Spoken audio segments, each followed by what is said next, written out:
So welcome everyone. We are going to be talking about inspiring ideas to fill free time and teaching functional leisure skills tonight. If you want to move on to that next slide. We're going to be recording the meeting. The participant video will not be recorded, but we ask that you remain muted.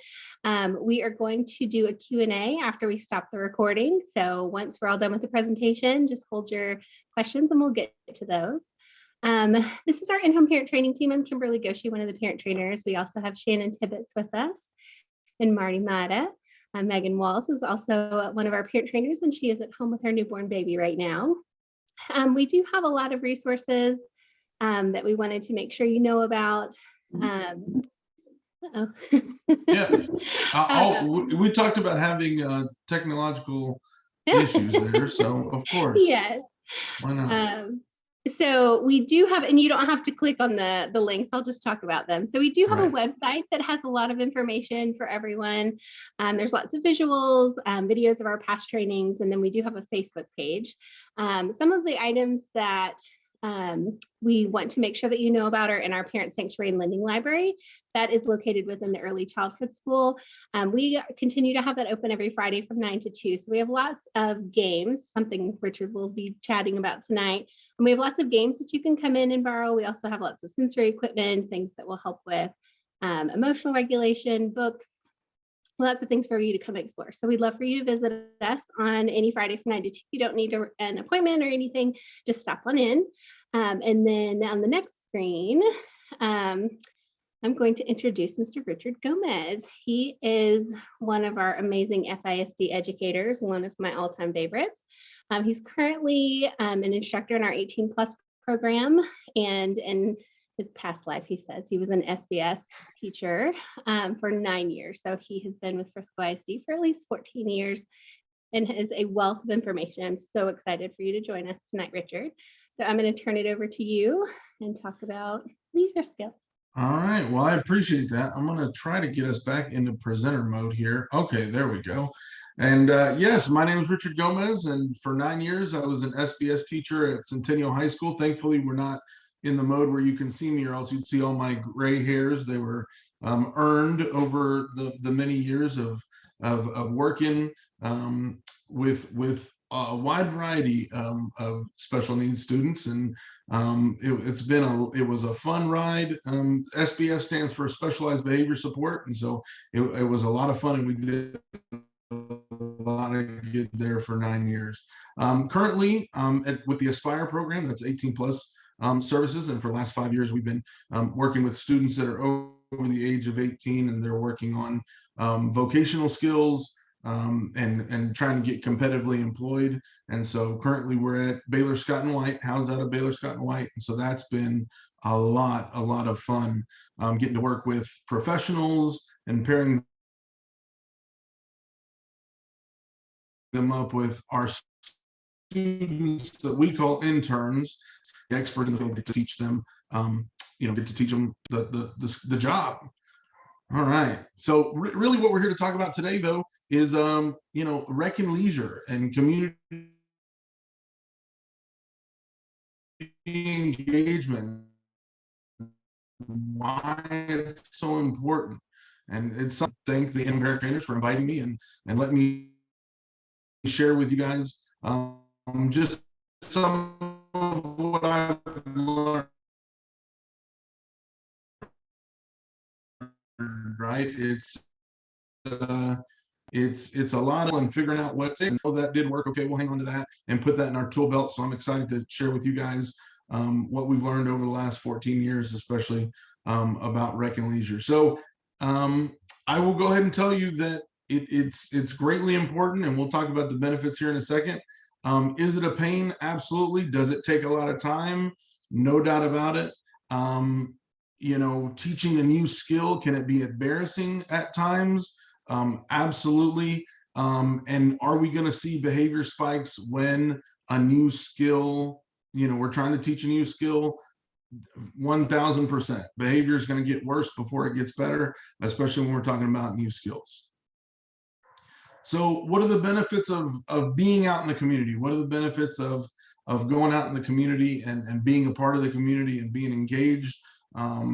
So the first thing that stuck out to me was that in the future, the outcomes are going to be, brighter, right? More windows and more doors are going to be open to us.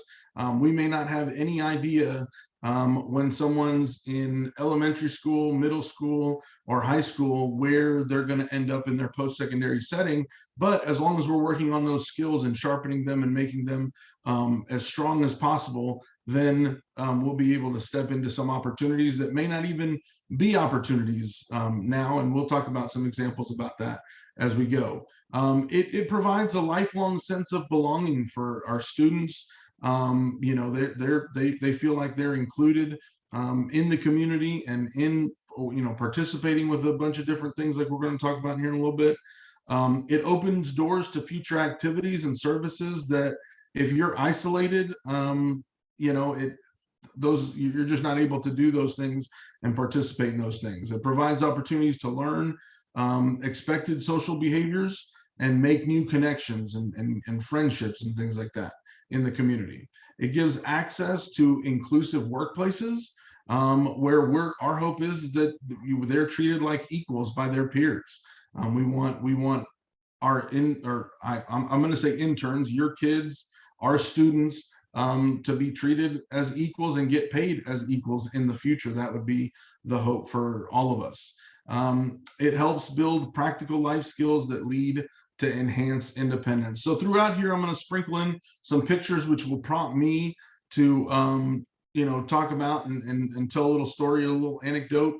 At the beginning of the year, our SPED director challenged us to really think about our why you got into the business, why you got into special education. For me, it couldn't have been easier. Here you'll see my brother-in-law Jordan and my wife Leah, and my wife and I have been married now. We're going on 17 years, and we dated for 7 years before that. So I've been around the Kaufman family, and I've been around Jordan and my wife for a long time. A lot of those gray hairs up there might be, this is being recorded, so never mind.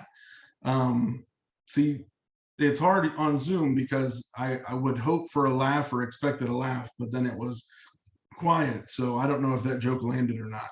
But anyway, my it brother-in-law absolutely landed, and I'm laughing, Richard. Okay, there you go. Maybe somebody can do LOL or something. No, I'm just kidding. So my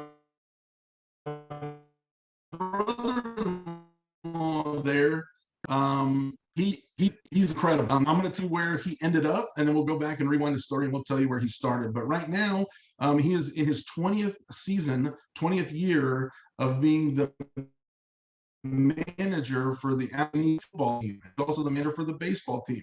Jordan is in the Hall of Fame, on the Wall of Fame. His name is forever etched there. He got to be a part of an awesome celebration where they inducted athletes and different folks, and he came up and was unanimously voted in to their Hall of Fame. He's worked at Dickey's Barbecue for 10 years. He's active in the community. He's a celebrity in Allen. You can't take him to Target without 3 people stopping him and going, "Jay Money, what's going on, man? How's it going?" And Jordan just has this conversation with him, and then the person walks away, and I look at him and I go, "You had no idea who that was, did you, bud?" And he's like, "Nope, just one of my football friends," And so he's living life to the fullest. He's living it, in the community. Lots of opportunities for him to make connections with new people, being able to walk into competitive employment for 10 plus years going on. And he got to meet Kyler Murray. Kyler Murray was the quarterback for the Allen Eagles. And so Kyler Murray came back to watch one of the football practices there for Allen. Now that he's a quarterback for the Arizona Cardinals and famous and everything. And now Jordan is Instagram famous because Kyler Murray took a picture with Jordan and sent it out through social media. I'm not a big social media guy, but Kyler Murray has 2 million followers. And so now the guy is Instagram famous. So that's where he is now. But let me rewind the clock about 20 years and tell you where he started. He started with anger issues. He started in some of our multi-purpose rooms not our multi-purpose rooms, the multi-purpose rooms in Allen, banging on walls and not being able to keep his composure, and letting his anger out and hitting other students, and aggressive behavior and things like that. And so I remember one time I was just sitting on the couch minding my own business. He got into it with his dad, and something didn't go quite his way in the garage, and he slams the door and slammed a Yahtzee digital little handheld game off the back of my head. And I'm like, dude, that hurt. Where did that come from? Right. So those types of explosive behaviors. In his younger years, I've seen him punch a hole in the wall, punch his fist through glass and things like that. But working with the school in partnership with the parents to get that anger under control, and explain to him that those are not expected behaviors, and they're just not acceptable in the community. And for us to be able to open up windows and doors and things, opportunities in the future, we've got to get that behavior under control. And we've got to work on these independent skills and things that we'll talk about here in the future. So now hopefully I've sold you on, it's going to be difficult. It's not easy, maybe when you're in elementary, maybe when you're in middle school, even when you're in high school, things may seem bleak, or there may not be a whole lot of hope. But hopefully here sharing with you guys today, I'll share with you guys some of our success stories with folks that have gotten out there and that have made it happen. And he's definitely one of them. And it took a village, right? It wasn't just one person. It was a community, that accepted him. And one thing that I do want to mention, it's not just all bubblegum and rainbows and unicorns now for him. He still struggles with anger. During one of the games where the players ran out of the tunnel, one of the players jumped on his back to kind of mess with him or whatever. I guess that really made him mad, and he ended up punching the quarterback. It was QB1 in the stomach, right there in front of God, country, and everybody. And so obviously coaches had to talk to him. Hey, that's not acceptable behavior. We know you got upset, but you can't do that type of thing. He was remorseful about it. And you are going to run into bumps in the road, even when you're in your mid 30s and in the future, and have tasted as much success as he has. So anyway, all right, we'll keep the train rolling. So you say, Gomez, where do we start, right? I really like the 7 habits of effective people. Beginning with the end in mind, I'm going to start with, we were just somewhere, hopeful and uplifting, and then we're going to start here with a little bit of, this is not the most fun topic for any of us to think about, but we want to begin with the end in mind, right? So when we're not here, when we have kids, our goal in having kids is that hopefully we will that our kids will outlive us, right? And so with that in mind, think about when we're not here. Hopefully that's a long time from now. But when we're not here, what do we want for our kids? What do we want for them in the community? What do we want for them? What kind of community engagement do we want for them?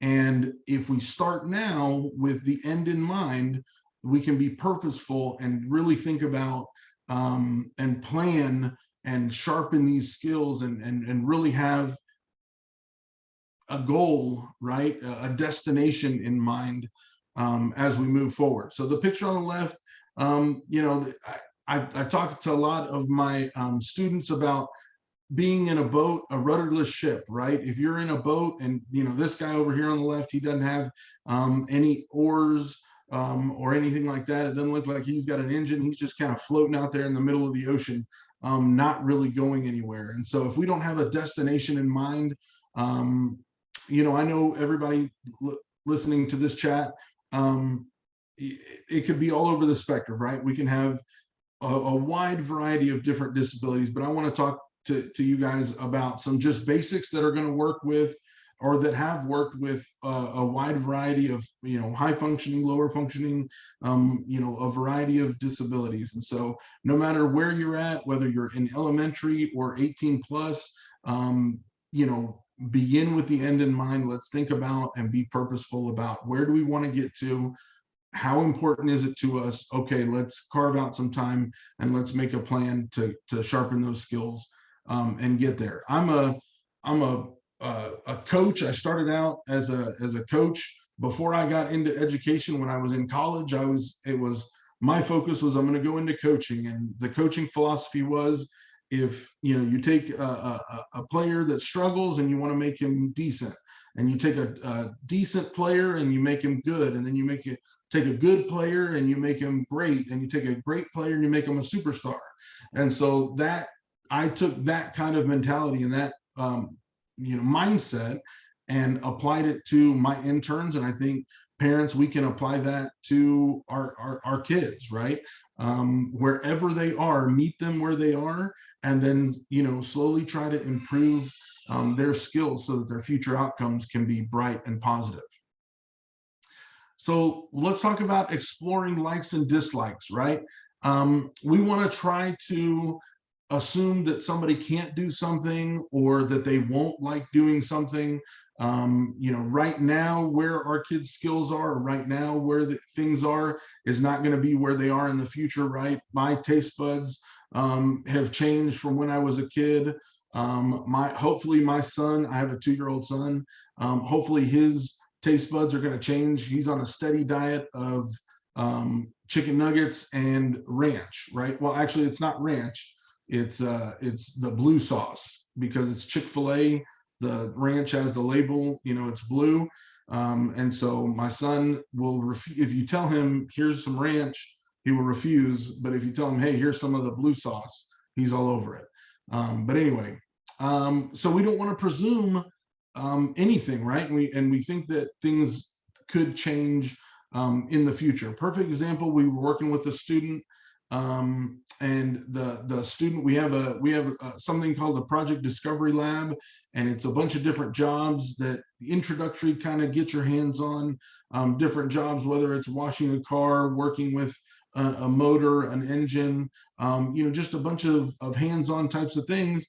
And if you would have asked the teacher and you would have asked the student, woodworking, would that be something that interested them? The teacher, the parent, and the student would have all said no. Woodworking, he's not handy with tools, he doesn't like it.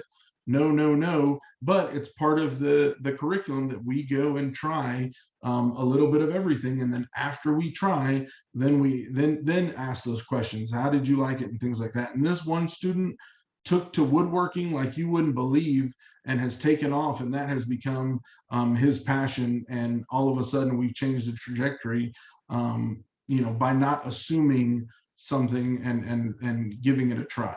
So I'm going to click on this here. Here we go. Yeah, technology worked. Excellent. So this is awesome. This is just a reinforcement, some inspiration on a bunch of different things. We'll go through them. Obviously, music is really motivating to people. Movies, riding a bike, coloring, painting, dancing, video games, table games, card games, drawing, singing. I'll talk about drawing here for a second. My son hates drawing, doesn't like drawing. If I put paper in front of him, he wouldn't mess with it.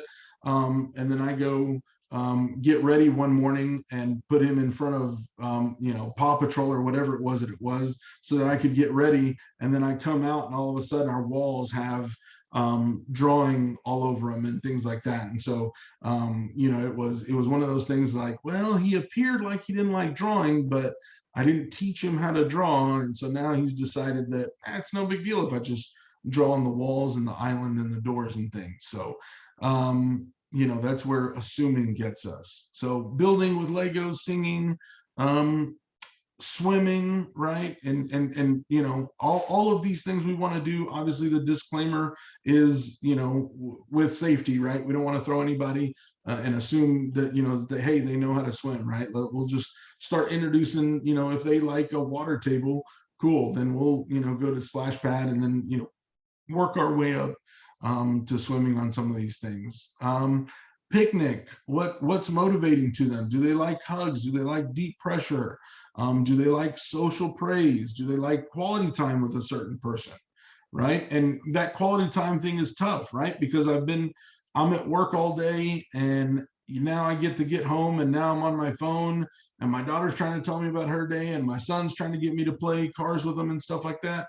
But putting that cell phone away and really focusing on quality time with that person, right? Are our kids really motivated by that? Cooking, weighted blankets, spending time alone, toys, tickles, right? All these sensory types of things. Earning money, earning stickers, time with pets. Is bath time motivating? Reading stories with somebody or independently. Oh, now we're getting to my kind of motivation. Candy, right? Food, cookies, cake, favorite beverages, right? Yoga. We'll talk about that a little bit later. iPad and phone is on here. That's what most of our guys are motivated by, right? Watching videos and TV. So you won't, in this presentation, you won't hear me talk a whole lot or anything at all really about iPads or phones or going to the movies and things like that, because our guys are already experts at that. We want to expand the things that are reinforcing to them and have a really robust menu of the reinforcements, right? All right. So this is a very comprehensive list, and I appreciate Kimberly for getting me this and putting this in the presentation. Let's see. Puppets, right? Building a fort. Oh man, that's good times. Building a fort and then the dog comes and destroys 30 minutes worth of work, right? Obstacle course, rock painting, cloud watching. Don't just assume that, hey, they're not going to like this stuff. Go out there, give it a shot, and then make them prove to you that they're not about this, right? That they don't like it. Okay. All right. We will get back on. There we go. All right. So rec and leisure time doesn't always mean fun. Like I said earlier, right? We talk about rec and leisure. They're really good at watching movies, or really good at, iPads, apps, and things like that. But that's, as adults, as we get older, that's not what we get to do with our free time all the time. That may be a percentage of what we get to do with our free time, but there's more to it, right? So some of the things just off the top of my head that we were talking about was planning meals, going shopping for groceries, cooking, Target, Walmart, IKEA, laundry, cleaning up around the house with chores, library, the rec center, yoga. Nerdvana is actually a cool place that we've gone with our interns and played board games. On the cafe side, they've got it's a coffee shop, and they've got all different kinds of board games that you can go. You can bring in your own board games, or you can play their board games, and that's a cool time out in the community. Just the different college tours, the community colleges. Each one of the community colleges has a different specialty area, and so going and exploring that and seeing what they have to offer, even if it's just a one-off class to work on. Home Depot, this is Aspire partners with Home Depot, and we have interns that go in there and work during the day. And so having a scavenger hunt and working with our interns, and the reason I put scavenger hunt in here is it could be any level of intern of student, or your son or daughter. We can use the Home Depot app and teach them how to, if we're looking for a water hose, it's speech to text on the app. So you can say, what aisle is a water hose on? And it'll tell them what aisle. That's a great opportunity for you to talk to your son or daughter about the signs, right? And how do we get to aisle 13? What bay is this on, right? And it'll even give you walking directions to where it is that those things are at. And so with our interns, we go and we're like, okay, you're going to have an ant problem. Where do you go, right? And if it's a lower functioning student, we'll tell them, okay, you're specifically looking for fire ant killer, and you've got to go find the item and take a picture of the price for us and things like that. So Lots of different opportunities are all around the community if we're looking for them and if we're purposeful about it. It's not going to be easy to get out in the community, especially if our son or daughter is not used to it. And so we want to have a reinforcement system in place to motivate them to want to go out in the community, to want to try these new things and things like that. And so I always, people are always talking to me about, with my behavior background, what's the difference between reinforcement and a bribe? And so I just want to touch quickly on it. A bribe is something in the moment. If you get off the ground right now, I will give you a sucker, right? Because people will say, well, what's the difference between your paycheck that you get? Aren't they bribing you to come to work? Well, no, that's a preset, clearly defined system for how I'm going to earn something, for my work, right? So a bribe in the moment, a direct one-to-one kind of a thing. And us as parents, we do it all the time, right? My kiddo, and then I'm going to tell a lot of stories about my kids because it's my experience. But my kiddo is going to, throw a fit or whatever else. If in the moment you give in and go, okay, get off the floor right now, and then I'll give you whatever it is that you want, that's a bribe. And that's may work in the short term, but it's not going to, provide long-term results, because as soon as he's got the sucker, he's going to throw a fit for a pony or something like that, something that you're not going to be able to follow through on, right? All right, but the reinforcement system is what we want to set up and what we want to get to. And again, we talk about this is going to take time. This is going to take effort.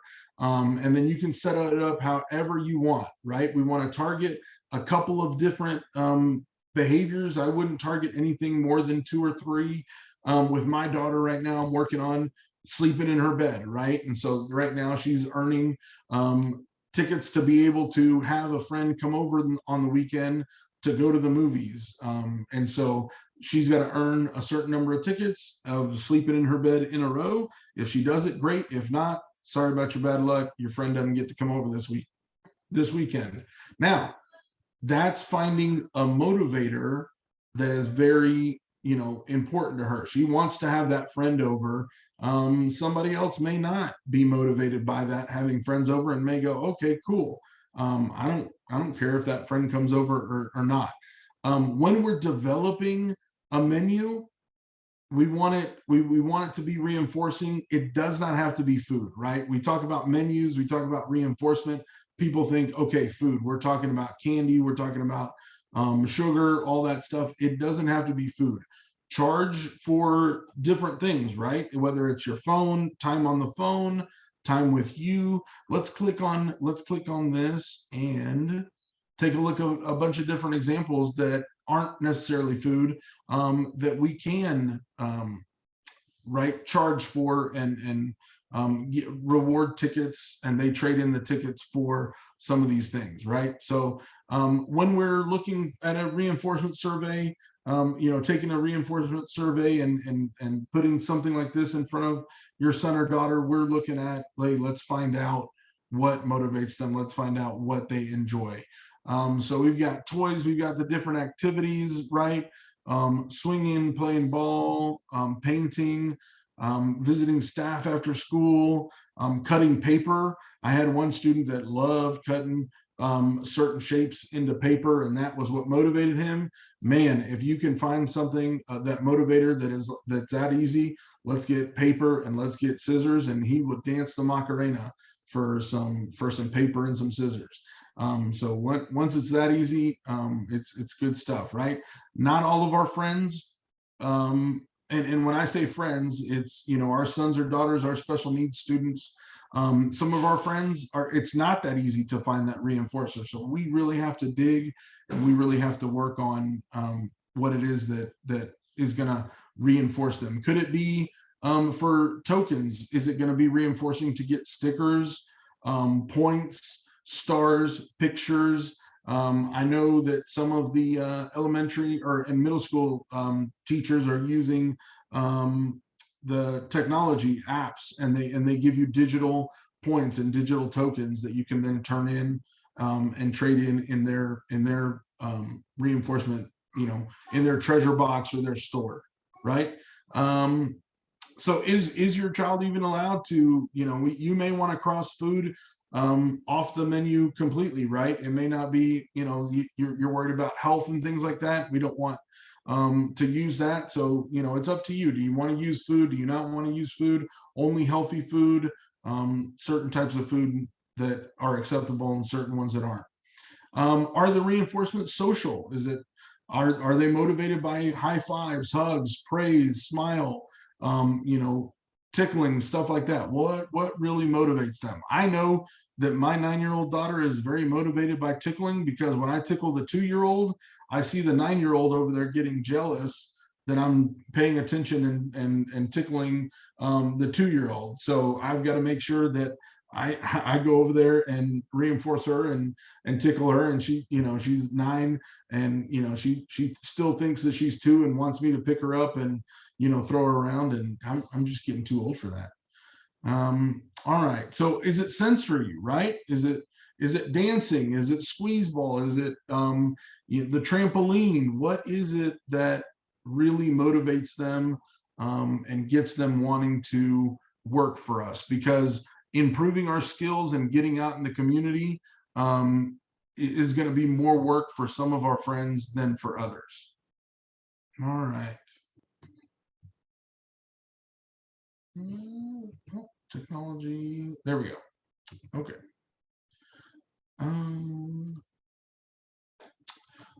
All right, so we want to set up a reinforcement system, and we want to set up, what is it? Is it tokens, tickets, Monopoly money?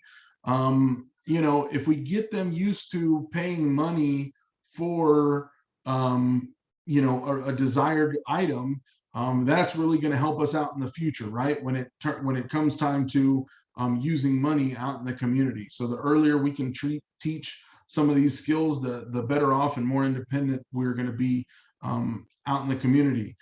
Later on, we'll talk about amplifying our interns' strengths, our sons and daughters' strengths, and kind of sidestepping or working our way around some of those deficits and some of the things that they struggle with. So if they struggle with money, but you want to make sure that they can order at a fast food restaurant and things like that, there's so many things now that you can use an app to purchase food online, make your order. You don't even have to interact with anybody and talk to anybody. You just walk up and say, hey, online order for number 13, or online order for RG, and there's your food.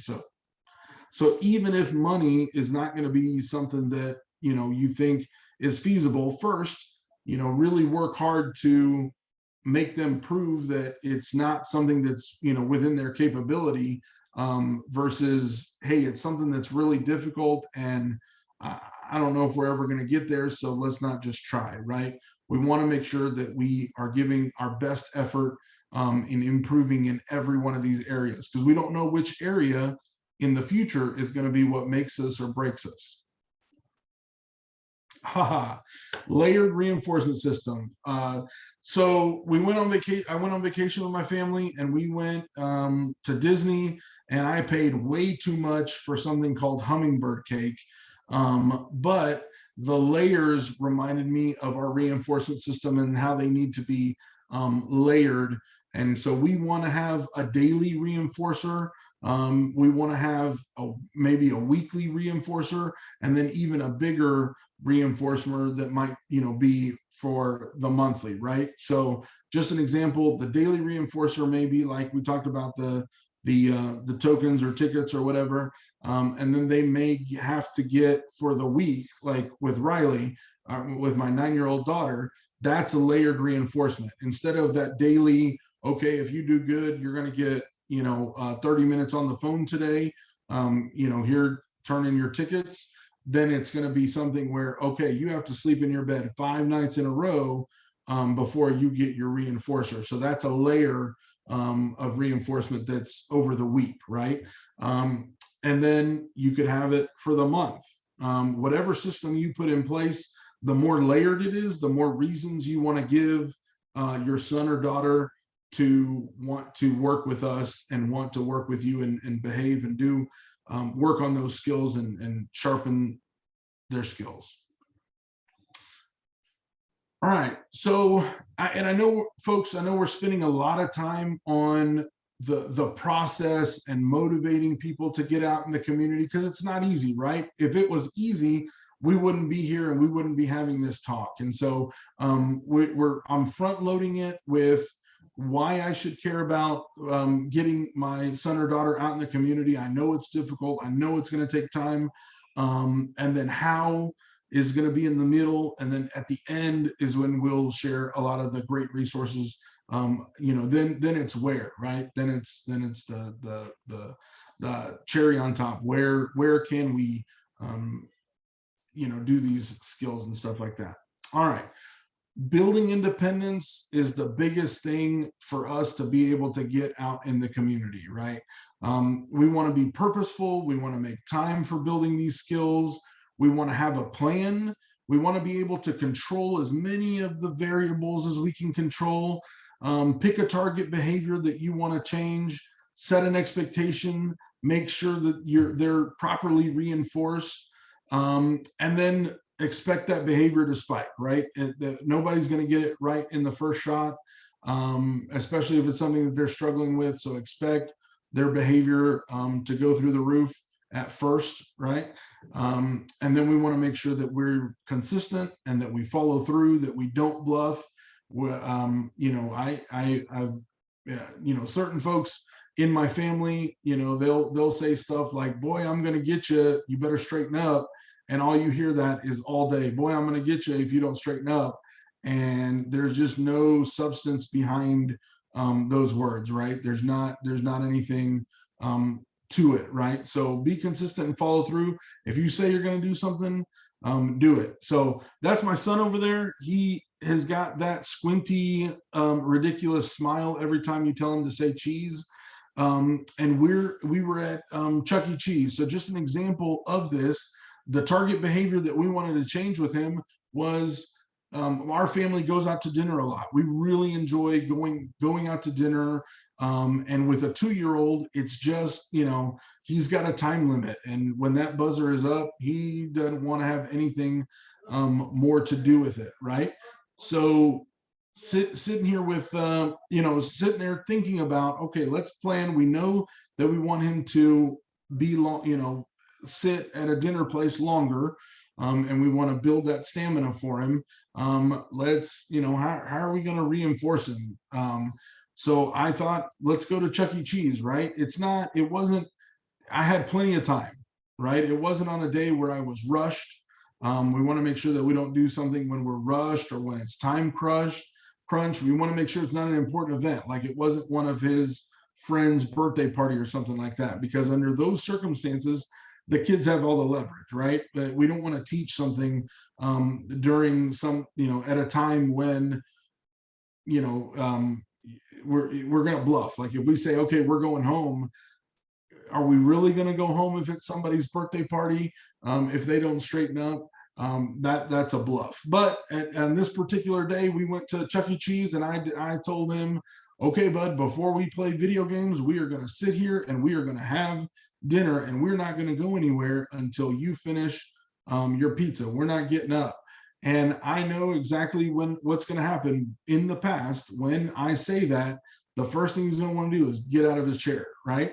And so I was hoping that he got out, that he was going to pull the same stunt, and it's a highly reinforcement place, and he could care less about the pizza. He wanted to go play video games. So he starts crying. He starts trying to get out of you know, the chair. And so I was like, all right, pal, I told you, I'm going to take you home if you don't finish your pizza first, and don't stop crying. Well, he decided he was going to keep after it. And so he and I left the pizza there, got in the car, and, you know, you can see the scene. He's crying bloody murder and can't believe that we're leaving and this, that, and the other. But in the future, he knows that I'm going to follow through. He knows that I'm going to be consistent. And if I say we're going to leave, it doesn't matter what it is that we're doing, we're going to leave, right? So look for those opportunities to help build that independence. Another thing that's huge that sometimes we skip, that I see a lot in my job of working out in the community, is tying shoes, right? So many times we're in a rush and we don't sit there and wait and try to work with our son or daughter on tying shoes, and we just grab them and go, right? And so, but taking the time to tie those shoes, really, we have to tease it out, and we have to find out, is it something that they can't do? Or is it something that is going to be really, really difficult, but with some time and some patience, can we teach them that skill? And then in the future, when they go to work and they're wearing an apron, then they can tie their own apron, right? And not expect somebody else to. So building, we don't know how these skills, whether it's tying shoes, whether it's being able to sit for a meal, and things like that, we don't know how that's going to impact us in the future, right? Because the opportunities in the future may not have even been invented, or may not even be there, and we'll circle back to that. So we want to work on everything and every strategy, and throw the kitchen sink at it. All right.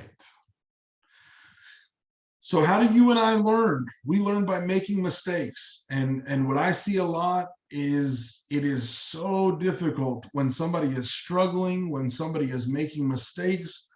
The first thing we want to do is jump in, and we want to feel like we're helping, and we want to jump in and fix the mistake, or maybe we want to anticipate the problem altogether and make sure that our son or daughter doesn't even have to face that tough time or that difficulty at all, right? And yeah, I mean, I feel, when you see somebody struggle, you feel uncomfortable, you feel sad. Maybe it's even like cringeworthy, and you're just sitting there cringing, like, oh my goodness, this is crashing and burning. This is not going well, right? But if we jump in and help, there could be some unintended consequences in the future. If every single time our son or daughter struggles with something and we jump in and help and fix it for them, they're going to get used to that, right? And there's a term for that, that's learned helplessness. And so every single time we jump in, we feel like we're helping, we feel like we're doing good, we feel like we're, that it's we're doing the right thing. But it may have some unintended consequences in the future, and we may be robbing our kids of opportunities to learn from mistakes, to develop problem solving, and definitely develop independent skills for future positive outcomes. And I put that picture of a lunchbox in there to remind me to tell the lunchbox story. So we had a student. Another teacher told me about a student that it was in middle school, and sorry, I'm in my home office, and my 2-year-old just decided that he was going to try to pop in here. I apologize. So he's sitting there at his lunchbox for lunch, and he didn't open his lunch and didn't eat, and there's his lunchbox, and 15 minutes go by, 20 minutes go by, and then a teacher comes up and asks, hey bud, why didn't you open your lunchbox and get started? And his response was, well, my teacher's aide wasn't here today to open my lunchbox. And so he was 100% capable of opening his lunchbox and getting started on the process, but he had been relying on his teacher's aide to open the lunchbox and get that process started for him, right? And so we want to make sure that we're not creating unintended, right? Every single time that we do something for our kids, we feel like we're helping, this is the best thing for them, but we want to examine what it is that we're doing and make sure that we're not inadvertently causing issues that are going to snowball on us in the future, and that could hurt our positive outcomes in the future. A question that I get a lot is, how do you build those problem solving skills and independent skills, right? The most effective way that I've found is to answer a question with a question, right? If one of my friends comes up to me and is like, hey, what time is it? Where do you think we could find the answer to that question, right? What could you use to find the answer to that question? Then, they'll, oh, hey, my phone will tell me. And then they'll look at their phone, right? And so the goal of this is to get, instead of relying on somebody else to answer questions for them, getting our friends, our sons and daughters to answer those questions for themselves, right? They're, hey, where are my shoes? Where do you think your shoes are? Where do you normally put your shoes? Where was the last place we remember seeing your shoes, right? And so answering questions with a question, hopefully we will scaffold that, and then with enough habits and enough repetition, our sons or daughters will stop asking us the questions and then just start asking themselves that question, because they know what our response is going to be. At first they may say, I don't know, right? Some of the things that we can say is, hey, let's go look together, right? And then when they do solve a problem by themselves, we want to, positive reinforcement. We want to flood the zone with that positive reinforcement, because success is going to build on itself, right? They're like, oh, this was a big deal. This was a big deal. I want to fix the next problem, right? Let me find the next problem for me to fix by myself. Another thing that, that we run into a lot is just following the leader, right? And this, folks, this happens, it's convenience, right? Hey, let's go, follow me. If we have to be, we talk about being purposeful, we talk about having a plan. Our students, our population, they will just follow. If they're just used to following mom and dad around everywhere, they will find somebody to follow, and that's not always a great thing, right? So we want to grow those independent skills by looking for opportunities to let our kiddos lead, right? Whether it's at the store, hey, how do we get in the store? Why don't you show me how we get in the store? Follow them, right? And anywhere at Baylor Scott and White, you will never see me walk out in front of an intern, one of our special needs students. They're following, or I'm following them here. You show me where to go. You show me where that department is. You show me where that is, and I'm going to follow you. And are we going to get lost? Yeah, sometimes, maybe at the beginning during the learning phase, but it's okay, right? We talked about it's okay for our students to make mistakes, because that's how they learn. They've got to realize that they've gotten themselves lost, and then that rolls right into advocating for themselves. And hey, asking, hey, I think I'm lost. Where are we at? How can we find out where we're going? Well, how can we find that out? Let's take a look at some signs, right? Let's use our environment to reorient us. So when we're at the store, I'm telling you right now, like there's with the growing independence deal, I think my wife messes with me half the time, because she gives me my mom, when I was a kid, my mom always went to the store and shopped and stuff like that. And then my wife continued to enable me and always went to the store and stuff like that for the first couple of years of our marriage. And then she was like, we're out of the honeymoon phase. You're going to the store, pal.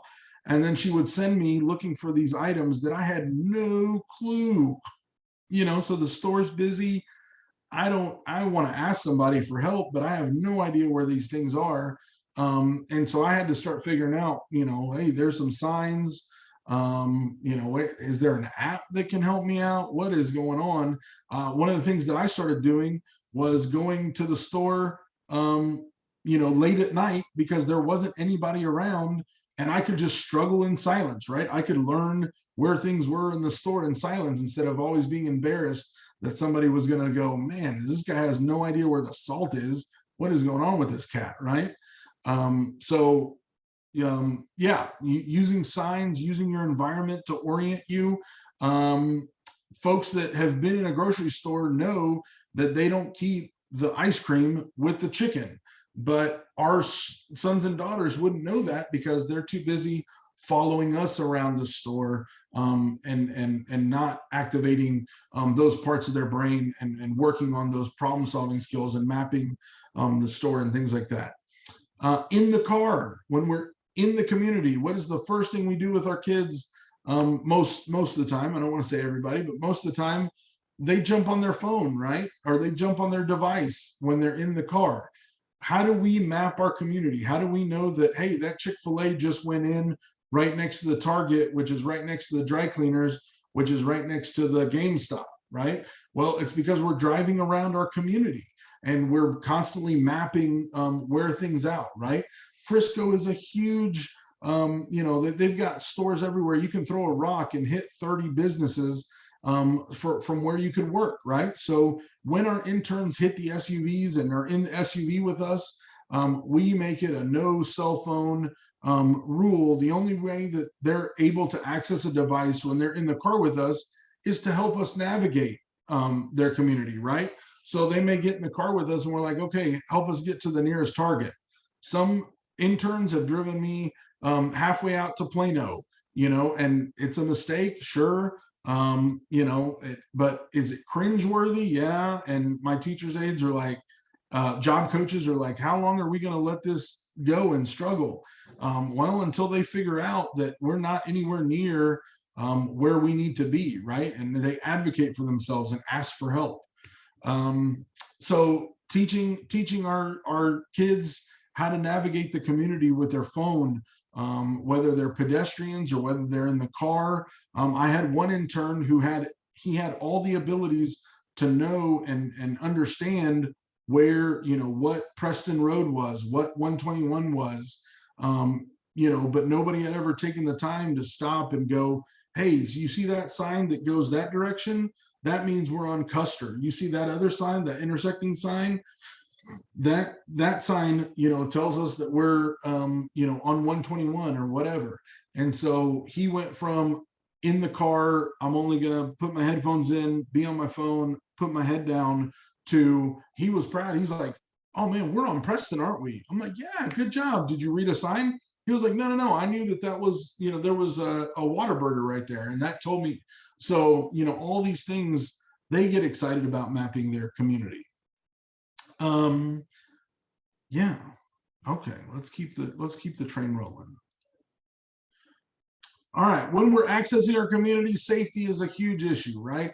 Anytime we access the community, we're going to deal with a parking lot. We're going to deal with some kind of crosswalk, crossing the street. And so we want to, this is one of the goals that we want to meet at 100%, right? Because safety is huge, right? So navigating a parking lot, talking about, hey, we need to listen for engines that are on. We need to look for taillights that are turned on. When we're crossing the street, we need to stop, look both ways. It's safe to cross. And so that was huge last year when we were at Home Depot, when we were out getting carts, from the parking lot and bringing them back to the store. Every single time we crossed a red line, the interns would have to stop, look both ways, and say the words safe to, they would have to say all those words. Stop, look both ways, safe to cross. And it was just a habit that they started building because it was critical for the task that they were doing. We talked about this earlier. We want to amplify strengths and we want to work around weaknesses. And that doesn't mean that we want to solve every single problem. But if we know that something is going to be an issue for us, then we want to try to work our way around that as best that we can. And then our strengths, we really want them to come out and show. And so our support, whether it's you guys as parents, whether it's us as Frisco ISD staff, we really want to fade and scaffold that support, right?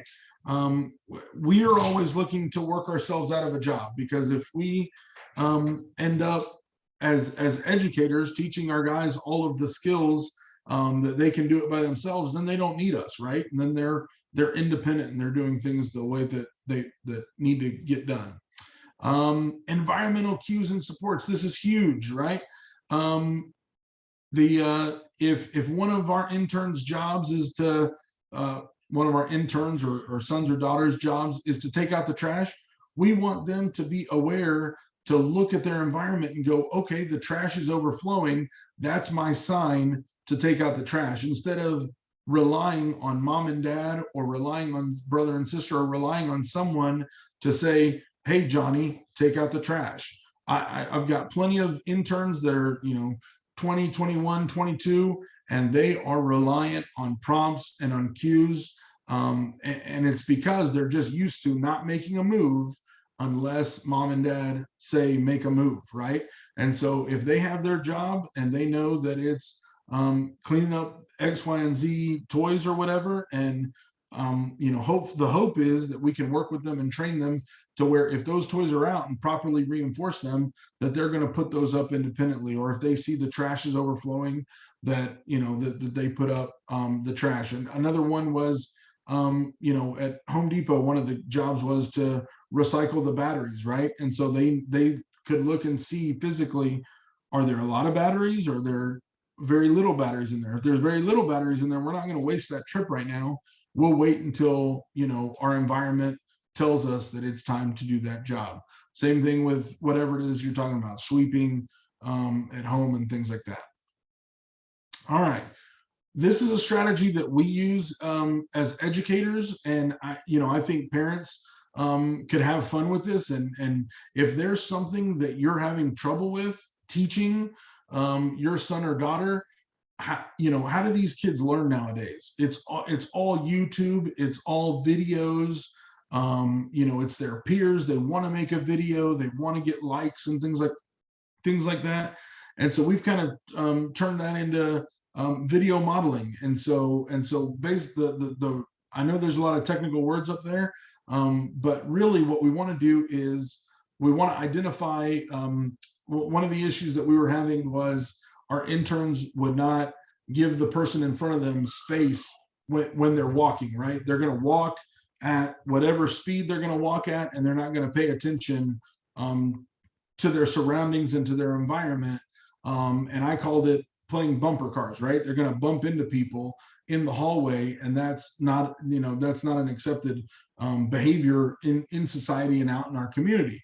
So, how do we fix that, right? And so video modeling is a cool way to task analysis just means break down the behavior, right? If we're talking about walking in the hallway, that means we want to look, have our head up when we're walking instead of walking with our head down.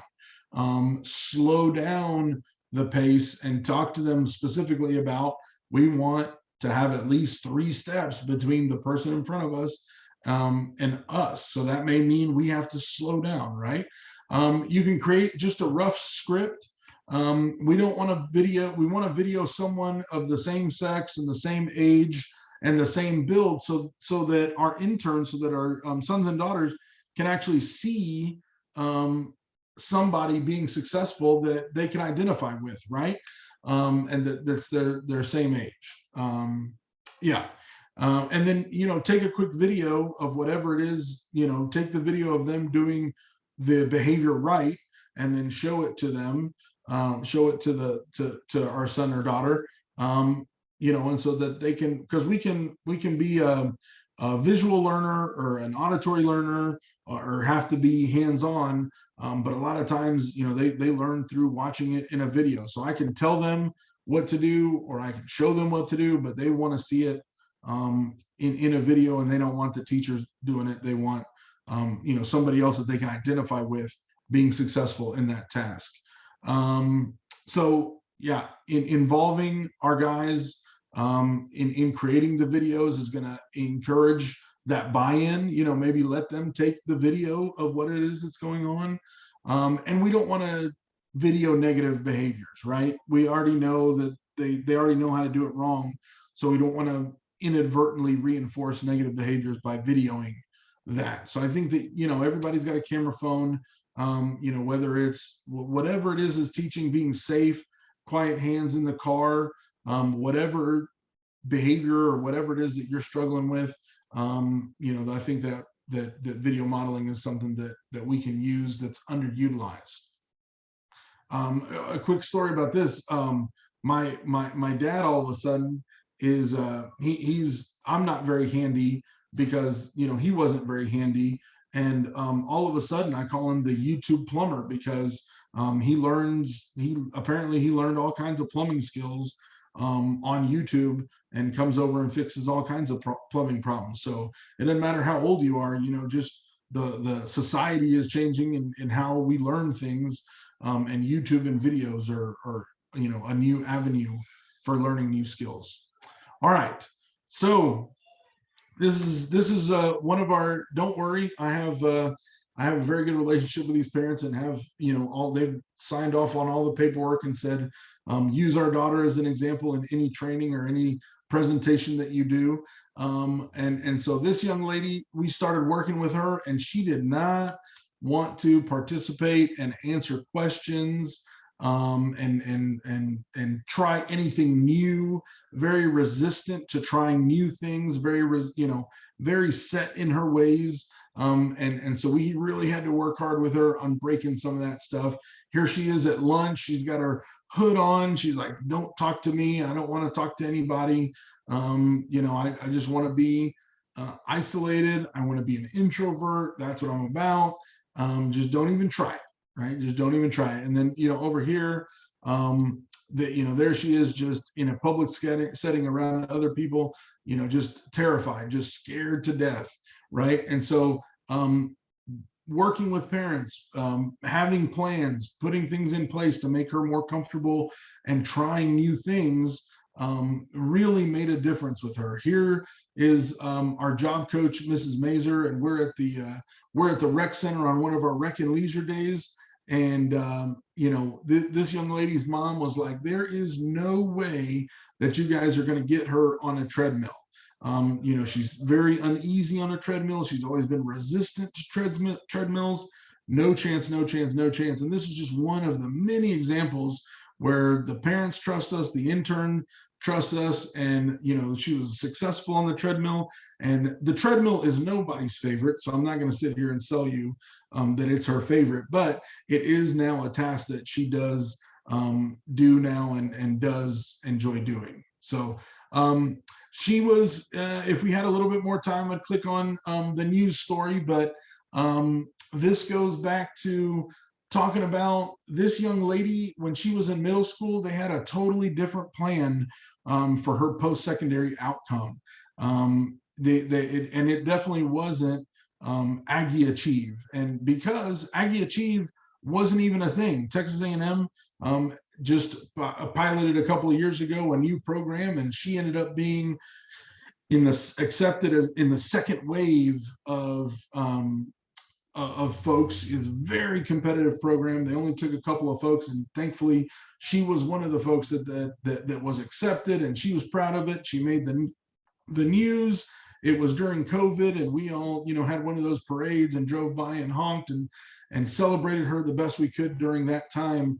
But she really worked hard to increase her independent skills, and try new things and move out.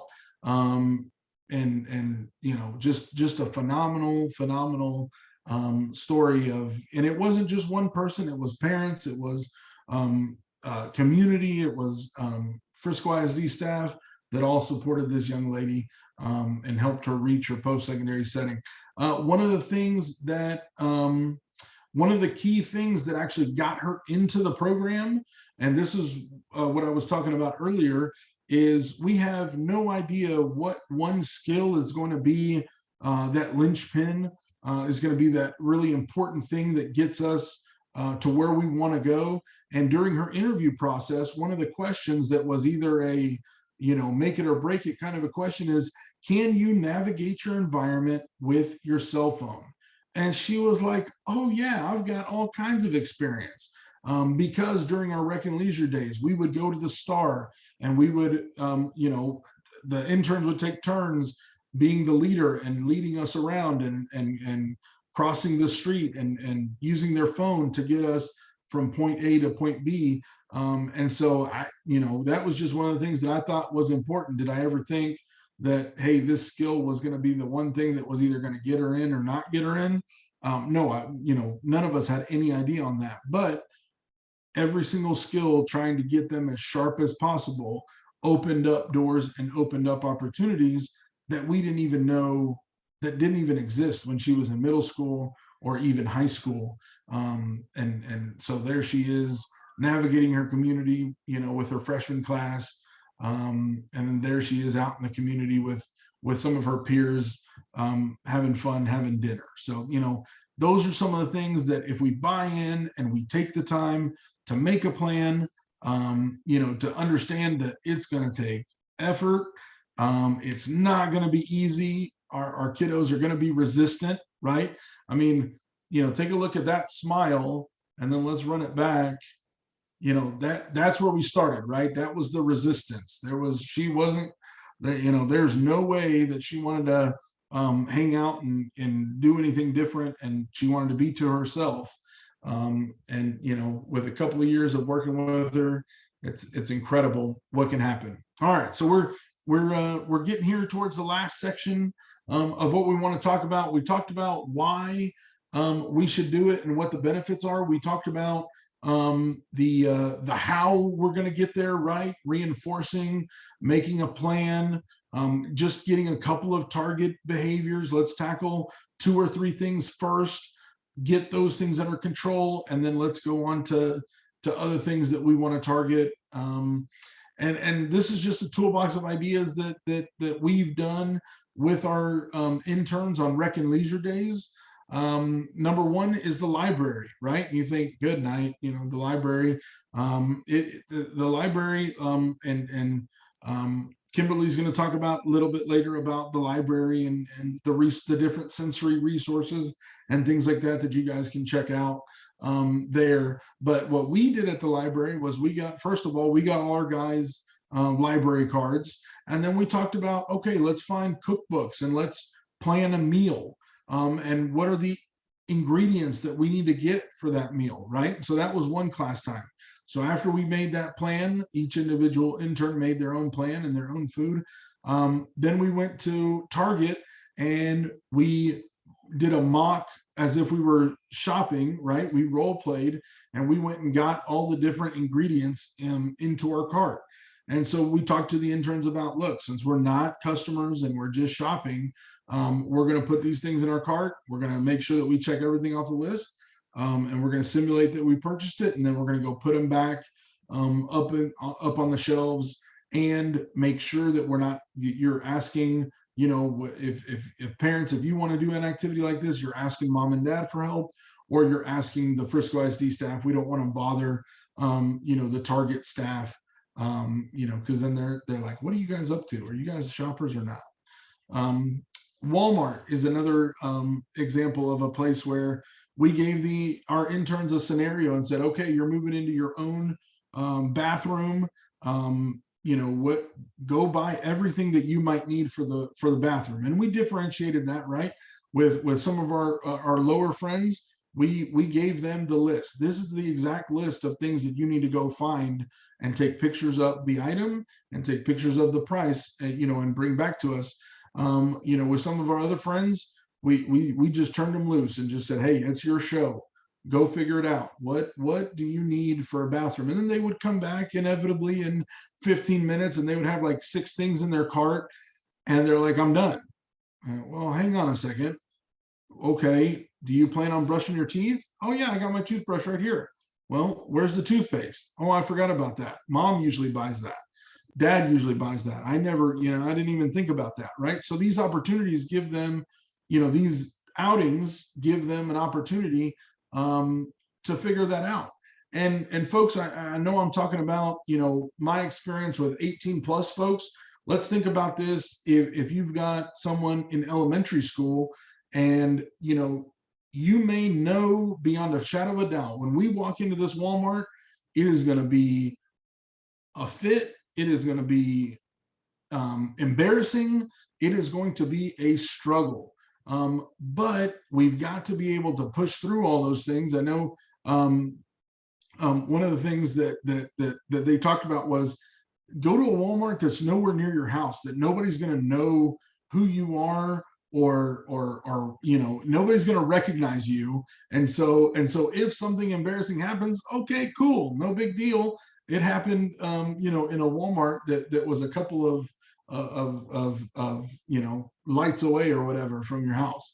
So nobody's going to recognize you. So if you're in elementary and you start there and you get to the 3rd aisle and then that's where the breakdown happens, don't get discouraged. Try it again, and always be trying to improve those skills and increase you know, the stamina and the sensory overload that comes with being out in the community. Instead of shielding our guys from that, let's work with them on, you know, teaching them on, let's try to, you know, stand as much as we can. Let's try to, you know, this, oh, we made it 15 minutes today. Okay, let's shoot for 20 minutes tomorrow. And then try to build our stamina that way. But anyway, going back to our high school guys and their, you know, post-secondary guys, 18 plus guys, they would inevitably come back with, you know, just a handful of things in their basket. And we would ask them, all right, you know, well, let's point out a couple of things. And you know, that really helped them open their eyes to what all goes into making that successful, right? You're going to need mouthwash. You're going to need a towel. You're going to need a shower rod. You're going to need, you know, all these different things. And every time they would come back with their basket, we would, you know, help them. Well, what else do you think you would need? If you were going to, you know, go out, what's one? Oh, deodorant. Yeah, I'm going to need that deodorant, and stuff like that. So same type of idea. In IKEA, you know, we threw a scenario at them. Hey, you're going to fill out your bedroom. Go out and get all the things for a bedroom. Go and purchase all. We're going to simulate the purchase, but we want you to take a picture of the item, take a picture of the price, and then come back and we'll put it in the spreadsheet. The first time we would let them do it, we let them do it without a budget, right? Then they would come back with outrageous figure. You know, they just you know, spent like, you know, $40,000 or something like that on bedroom furniture, not at IKEA, right? But you know, I'm exaggerating there. But anyway, it would be some outrageous figure. And then the second time that they would do it, we would give them a budget. Okay, now we really need to think about it, and we need to come out of here with all the things that we need to for the bedroom, you know, in under $3,000 or whatever. So then you decide if you think that pillow is worth, you know, 25% of your budget, hammer down. If you think that nightstand, you can't live without that nightstand, but then how does that affect, you know, the bed that you get to sleep in, and what really is important, in helping them prioritize those types of things. You know, same thing at the grocery store when we built and had our guys put together, you know, their plan their meal. One of the guys wanted to do lobster mac and cheese, and so we looked at all the ingredients the first time. Hey, this is how much one meal is going to cost, right? You could actually eat for a week based on how much this lobster mac and cheese is going to cost. So just making them aware of, you know, budgeting and making cost conscious decisions. And things like that. We toured community colleges. Like I said, the different community college, each one is focused on different things.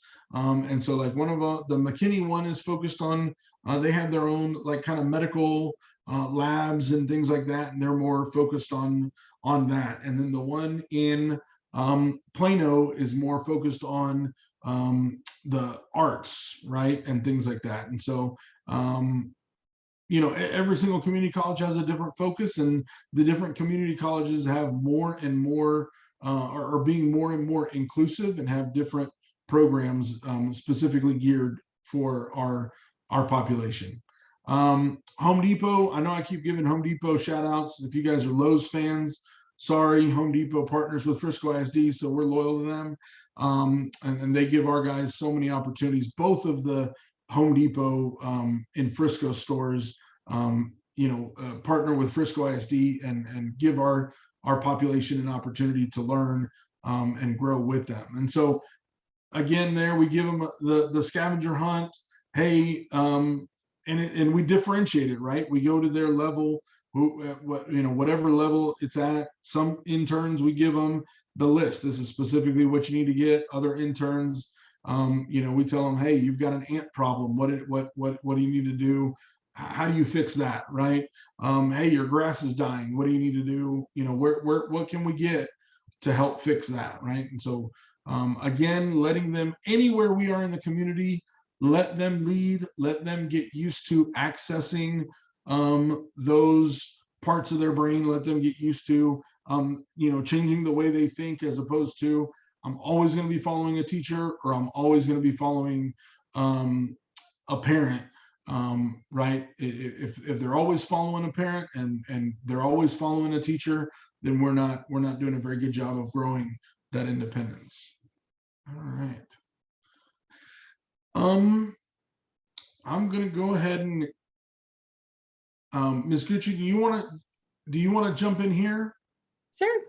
I told you that I wouldn't see. I didn't make it till 8. I've already made it an hour and 20 minutes. Yes, It you wasn't did. going to be 8. Yeah. All right. So this last oh, go ahead. Yeah, go ahead. No, go ahead. This last section is just a collection of community resources, and we're going to share this presentation out. Most of these have hyperlinks in them for you to access more information.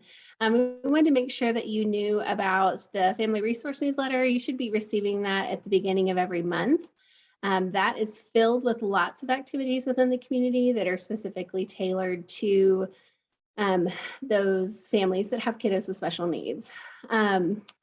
Going through the list, there's Miracle League of Frisco. They offer adapted sports for all. The sports run, or the leagues run depending on the season. So they have like bowling in a season, football in a season, baseball in a season, and they have multiple leagues within each of those leagues. So if your kiddo needs help with physical needs, so if they need like a buddy to push wheelchair or help them with a walker, they can do that. But they also have leagues for those that have a bit more skill in each of the sports.